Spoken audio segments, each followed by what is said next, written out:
Entrando no ar pela Futura FM, o programa HCI Saúde. Apresentação, Nilda Bittencourt.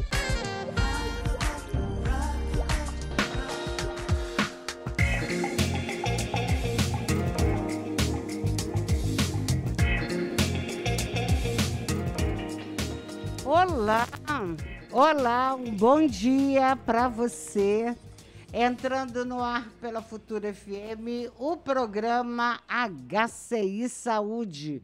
Como acontece toda terça-feira, a gente traz um assunto relacionado à saúde. E, claro, você pode e deve participar. 3622-9606, WhatsApp 99104-9088. Lembrando que o programa HCI Saúde é uma criação do meu eterno patrão, Sebastião Rieira, e também do Dr. Rodolfo Cardoso, que é o diretor-geral do nosso HCI. O objetivo é levar à comunidade de Itajubá, região e, quiçá, para o mundo, né, temas relacionados à saúde, sempre com respaldo científico. E o convidado de hoje é o Dr. Gaspar Lisboa Neto, que até dispensa mais apresentações, falar mais sobre ele. Doutor Gaspar, que bom te rever, né, doutor? Prazer é meu, viu? Bom dia para todos. Só um minutinho, doutor. Puxa bem o microfone aí pertinho, doutor. Aí, vamos lá, doutor. Bom dia a todos, obrigado pelo convite. Tá? Será que está desligado? Oi? Ah, doutor, o senhor está sem som. Probleminha técnico. Eu acho que deve estar desligado aí, ó, doutor. Aqui em cima, ó, o Duarte Pereira já está chegando para nos socorrer. Uhum. Aí, muito bem. Tudo bom, doutor? Olá, bom dia, tudo bem? É um prazer estar aqui de novo. Muito bem. Falar que está bem em época de pandemia, bom demais. E, claro, a gente vai abordar esse tema, mas é no final do programa, tá bom? Será que está tudo bem por aqui? Daqui a pouquinho. Ô, doutor, mas eu falei sobre, na nossa live ainda há pouco, nós vamos falar sobre antibióticos. Isso. Afinal de contas, o que é um antibiótico? A gente fala tanto, mas não sabe, doutor. É importante. Esse assunto, Nilda, é um assunto muito importante para abordar, né? Porque a gente tem, realmente, o antibiótico vamos dizer assim, é um medicamento que todo mundo, né, sempre ouviu falar e sempre usou, e às vezes a gente não sabe realmente o que ele faz, né? O que é a ação dele, né? E ele está, que a gente vai comentar um pouquinho mais para frente, né, envolvido com uma série de situações, principalmente quando a gente o usa de forma irregular, né, ou de forma que a gente fala não racional, né, o antimicrobiano, né. O antibiótico, na verdade, ele faz parte dos antimicrobianos, né. Então, é um grupo de medicamentos, né, de fármacos, né, que vão atuar em certos micro-organismos que são patogênicos, né? Ou seja, que causam doença para as pessoas. O né? doutor Gaspar, quem que descobriu, quem que é o pai do antibiótico? Então, os antibióticos, eles vão lá no início do século, na época da guerra, né? Então, com a descoberta da penicilina, né? Então, a penicilina foi o primeiro antimicrobiano a ser identificado na época, né? A penicilina clássica, né? E a partir daí, né? Ela deu origem justamente a todas as outras drogas. Muitas das principais antibióticos, eles foram originários da molécula da penicilina, né? E aí, a partir daí, foi uma droga assim, que foi uma das principais revolucionária, né? E aí foi e a partir daí houve realmente essa revolução em relação à parte de redução de mortalidade, né? Porque antigamente morria muita gente por infecções que hoje são simples, né? Alguns tipos de pneumonias, infecções urinárias, as pessoas não tinham opção de tratamento, né? E aí foi isso. Mas aí a partir Fleming. Alexander Fleming, da penicilina. Daí e a partir daí, quando foi descoberta a penicilina, paralelamente já veio a questão da resistência, o problema da resistência. Então ele já aparece desde a época da penicilina. Pra você ver como é que esse problema já é um problema antigo, né? É verdade. Que Né? coisa. O doutor, feito do bolor, foi isso? Isso, penicillium, né? Que é um bolor, né? Tem uma história que muitas pessoas falam que foi descoberta ao acaso ou não, né? Que a gente fazia naquela placa, eles faziam, né? Os microbiologistas, aquelas plaquinhas de agar, né? Que são as plaquinhas de cultura, né? E ali houve um crescimento desse fungo, né? Que é o penicillium, fungo que é que é o bico, né? Ele está presente no meio ambiente. Só que ele produz enzimas, ele produz produtos, né? Que inativam as bactérias, né?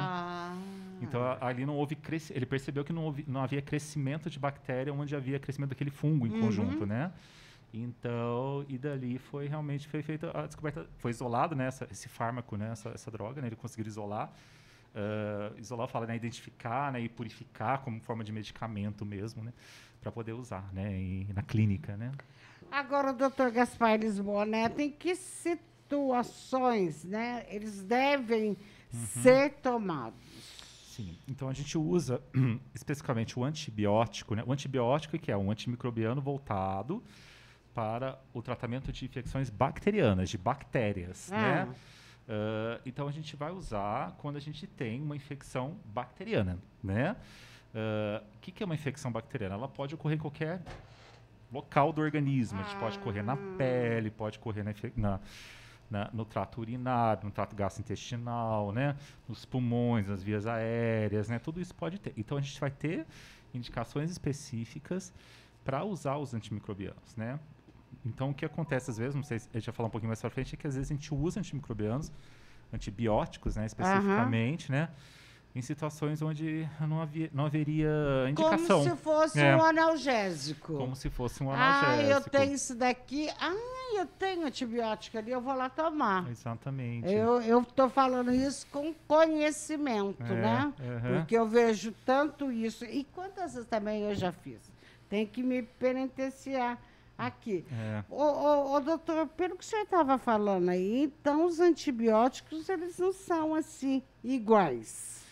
Não, eles não são iguais. O que acontece? A gente tem várias classes de antimicrobianos, né, de antibióticos, né, desde a época da penicilina. A gente tem outras classes mais específicas, encefalosporinas, carbapenêmicos e assim por diante. Tem várias classes, né? E a gente tem indicações específicas, né? Como que a gente identifica, né? Como que a gente define o antibiótico, né? De acordo com o local da infecção específico, né? E o agente etiológico, que é o causador, vamos dizer assim, a bactéria causadora, a possível bactéria, em alguns casos, a gente chama isso de antibiótico, terapia empírica. A possível bactéria causadora daquela infecção, né? Então, a gente tem antibióticos que são específicos para aquelas bactérias, que a gente pode classificar por critérios de Gram, que a gente fala, né? Se a bactéria é uma Gram negativa, uma Gram positiva, entendeu? Então, para cada tipo de bactéria, a gente vai ter uma indicação específica, vamos dizer assim, né? E muitas vezes a gente consegue tratar empiricamente e outras a gente consegue, a gente fala identificar a bactéria, que sempre é importante, tá? Para nós é muito importante tentar identificar a bactéria, que é no exame de cultura. Eu não sei se já ouviu falar. A gente faz, às vezes, cultura de urina, né? Cultura de alguns tipos de secreção, cultura no sangue. Então, é sempre importante a gente poder identificar essa bactéria e ver o perfil de sensibilidade, né? O que essa bactéria responde, né? Quais são os antibióticos mais específicos para o tratamento dela, né? Doutora, a Júlia está perguntando aqui.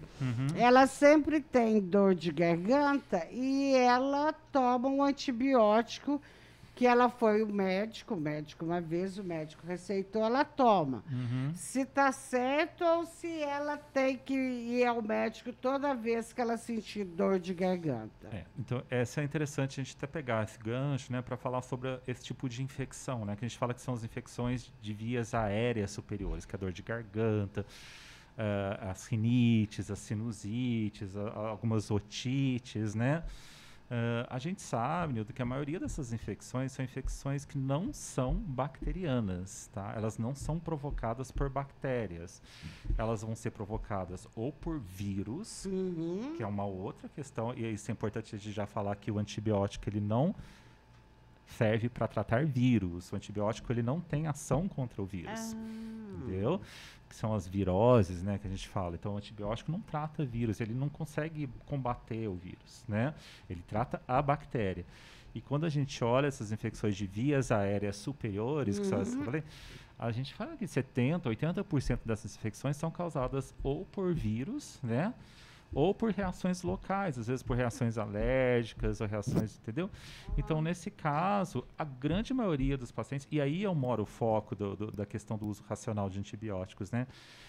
Não precisariam usar antibióticos nessas situações, entendeu? Então, às vezes, existe muito uso intenso e uso abusivo mesmo de antibiótico nessas situações. Ô, doutor Gaspar Lisboa, mas em que momento que o médico vai examinar a sua garganta e vai falar, olha, você vai ter que fazer esse exame de, como é que chama mesmo, doutor? De bactéria?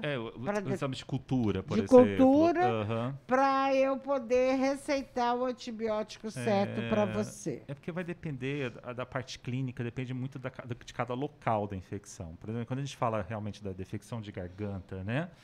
A gente tem algumas características clínicas que a gente avalia no exame físico, né? Que são mais sugestivas de infecção por bactéria, né? Por exemplo, se o paciente tem uma febre muito alta, dando alguns exemplos, por exemplo, muito alto, ou se o paciente tem lesões com muita placa, uma amarelada na garganta, muita febre, muitos gânglios aqui em volta, que são ínguas em volta, né? Aquilo fala um pouco a favor de infecção por bactéria, entendeu? Agora, se existem outros casos, por exemplo, se o paciente tem uma coriza, um pouco de irritação na garganta, provavelmente isso é viral. Então, a gente trata só com sintomáticos, com medicações sintomáticas. Mas, claro, cada caso é um caso, né? Então, a gente tem que ir vendo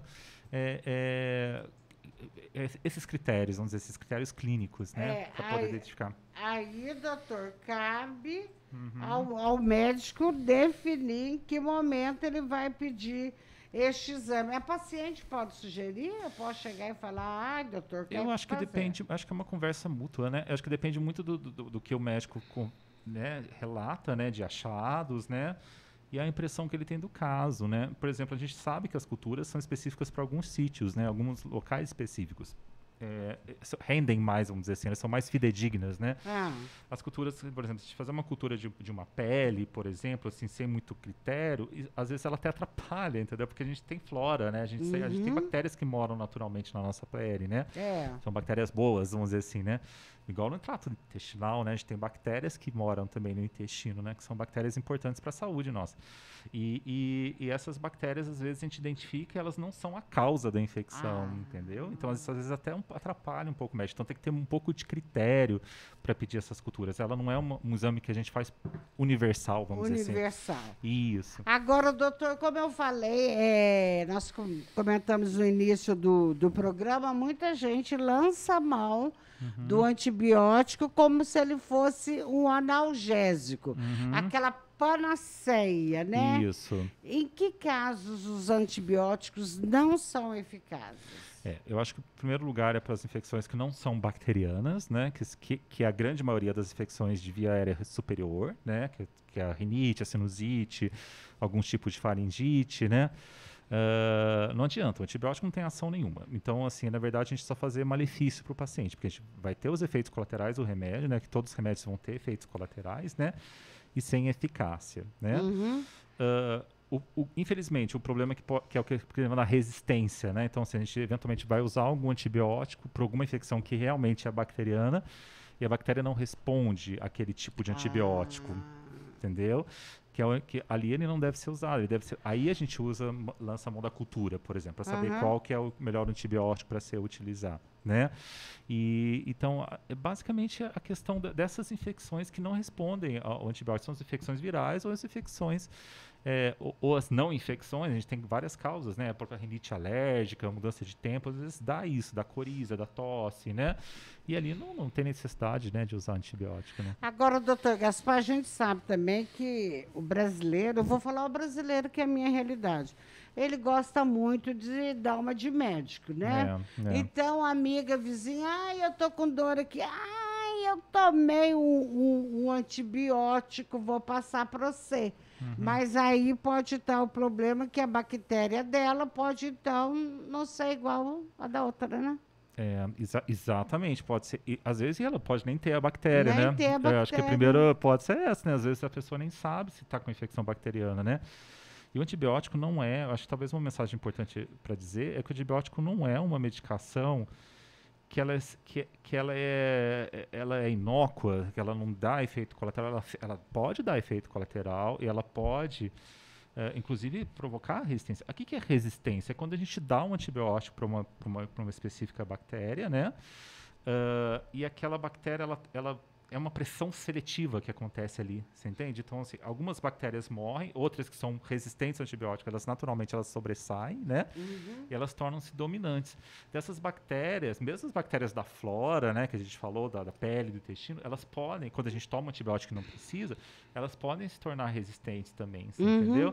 E aí a gente vai transmitindo essas bactérias tanto na comunidade como dentro do hospital, que é uma outra situação também, entendeu? Das resistências que ocorrem dentro do hospital, das bactérias resistentes do hospital.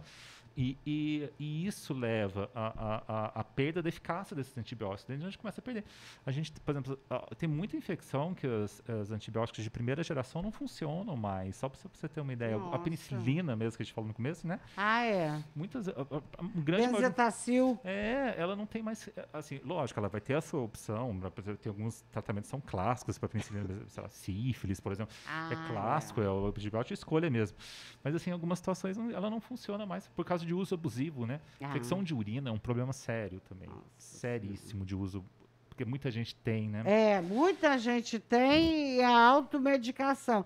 Agora, doutor, estou aí, feliz, tomando meu antibiótico, tá respondendo.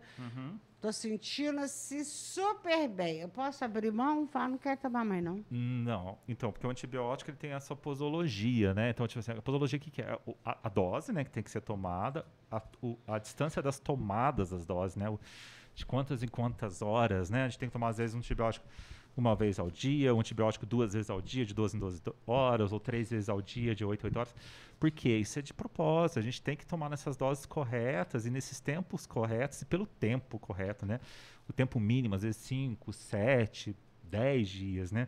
Se a gente melhora antes, a gente pode não, vamos dizer assim, cobrir totalmente as bactérias. Então, você pode ter um resíduo de bactéria que pode depois ficar resistente novamente quando precisar do antibiótico, entendeu?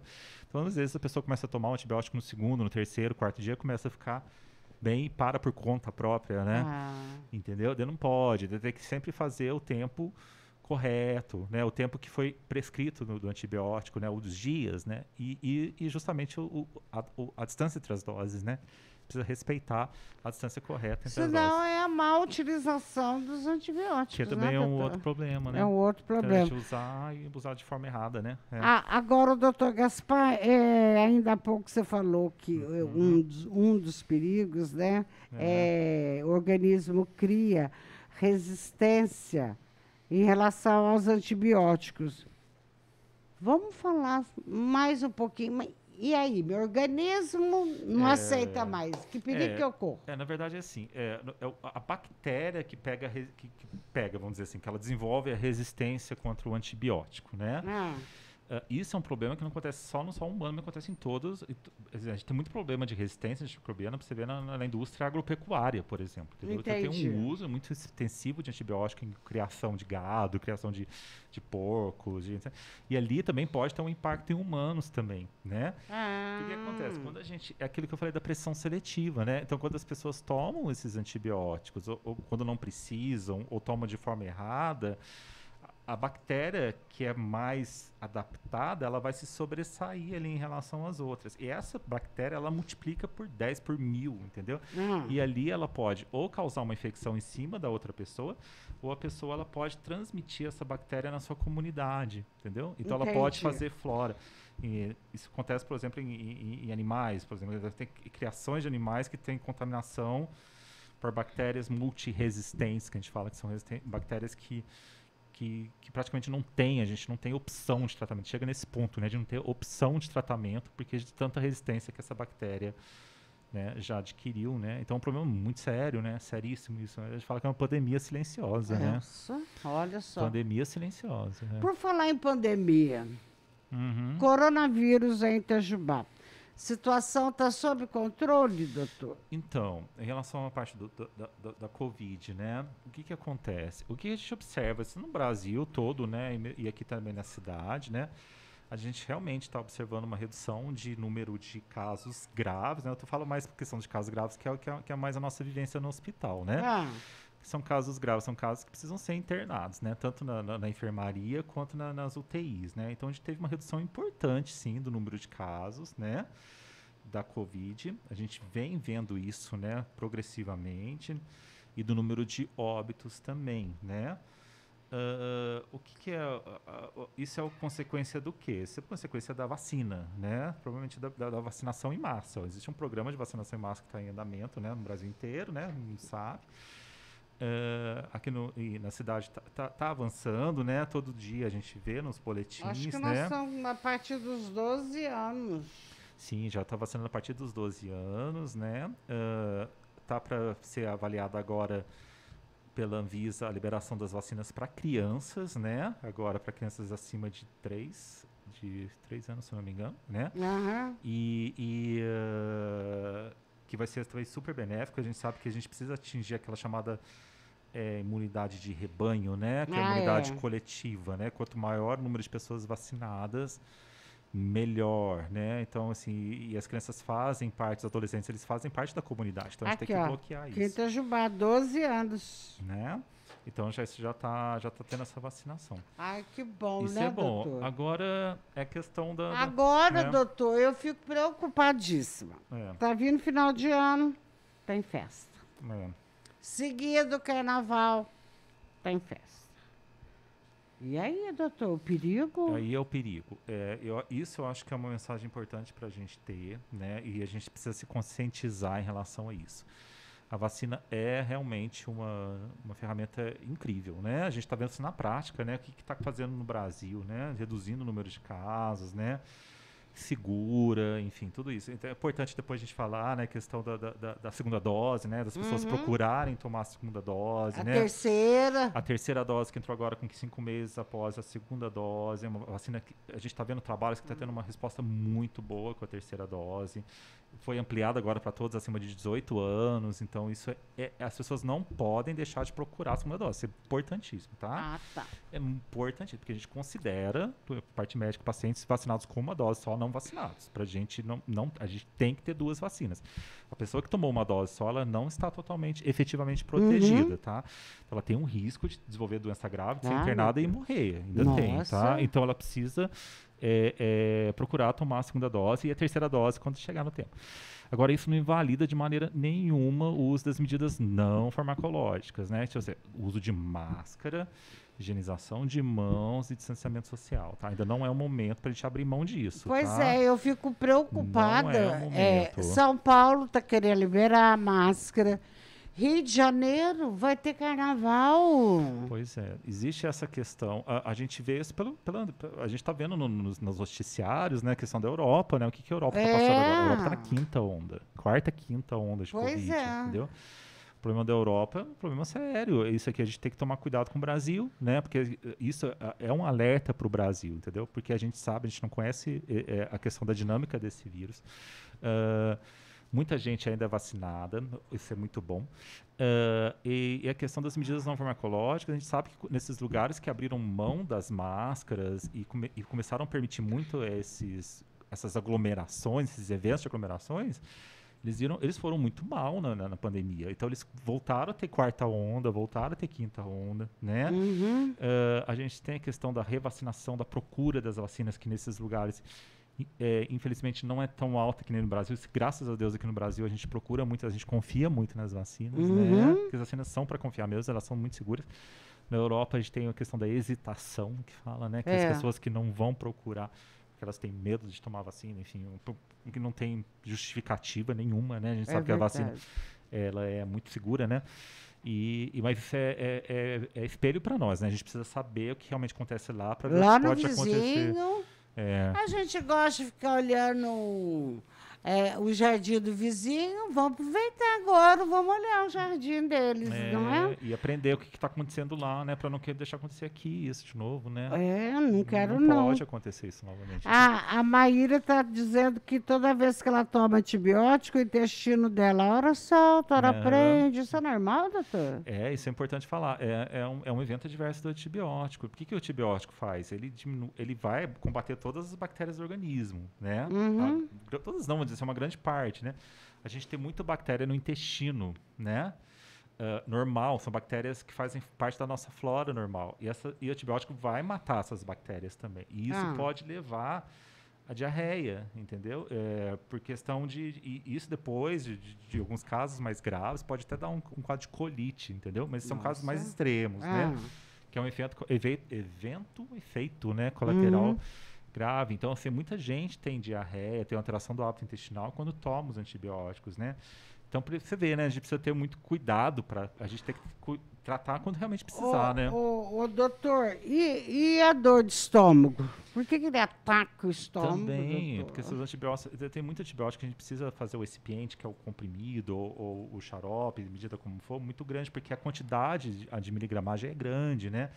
E às vezes aqueles antibióticos, a absorção dele não é oral, às vezes, alguns antibióticos sim, mas os antibióticos não é 100%, então ele precisa fazer um antibiótico grande, e aquilo dá uma gastrite, uma irritação do estômago, né? Entendeu? Não é todo mundo que tem, claro, né? Mas assim, faz parte do evento colateral, né? Muito bem. Bom, doutor Gaspar Lisboa Neto, chegamos aí ao final do nosso programa.